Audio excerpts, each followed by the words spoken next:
Hi guys, another vlog. Another luto na naman si Mama La. Walaan niya kung sino ako.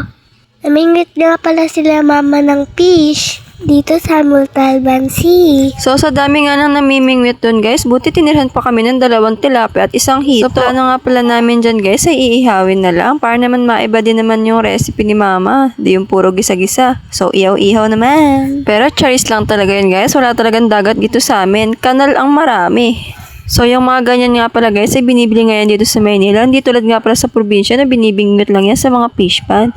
So, ayan nga, inugasan ni Mama yan. Nire-ready na yan para ihawin, guys. Ayan, nilalagyan na niya ng asin at magic sarap.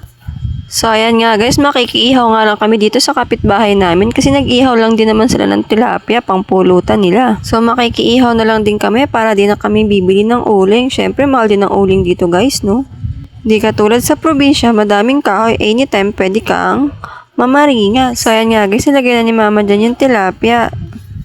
So, habang inaantay nga namin yung tilapia babalik ta rin, may nagsasayaw-sayaw nga ditong bata at may nagigitara din. O, diba? Sayaw lang siya ng sayaw niya, wala siyang pakialam. Siya lang naman yung sumasayaw na malungkot. Bakit malungkot ang beshi ko? Siguro hindi niya gusto yung tugtog. O, stop pa siya. Nag-stop dance yarn. O, dance ulit. Alright. So, eto namang isang to makagiling. Akala mo walang sakit. So, yan naman si Bulinggit. Sumasayaw na naman siya. Basta may narinig nga siyang tugtog. Sayaw lang siya ng sayaw. O, diba? Pero malungkot talaga siya, guys. Di ko alam dyan.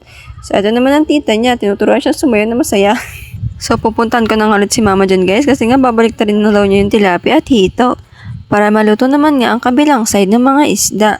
Pag mga ganyan ngayong ulam, guys, ang dami nga rin namin nakakain. Kasi nga masarap ang isaw-saw sa toyo ni Bilog. Tapos may kasamang kamatis at sibuyas. Tapos may kalamansi din. O, diba? Masarap talaga ulamin yung mga ganyan, guys. Lalo na kapag nasa tabing dagat ka. Tapos nagmumuni-muni ka lang. Tapos tulala ka. O, diba? Tanggal talaga ang stress mo. Kaso kami kasi nasa tabing kanal. Kaya paano mo naman mapifeel? So, ayan nga guys, konting kembot na lang, malapit ng maluto. Kakain na naman ng mga person, busog-lusog na naman ang mga persona dito. Naon na ni Mama La yung isda sa plato. Kakain na kami guys. Ha ha ha ha. Hindi ko nga alam yung sasabihin ko guys. Mag-aaral nga ako mag-vlog guys. Ako naman yung mag-voice over guys. Kasi post nga yung titaninang ko.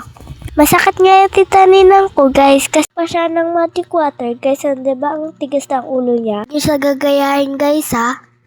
Tapos na nga magluto si Mama La guys. O diba ang sarap, kakain na kami. So ngayon nga guys, si ate ang bibidyo pa. Gutom na kaming lahat. Ano natin, kaya pa?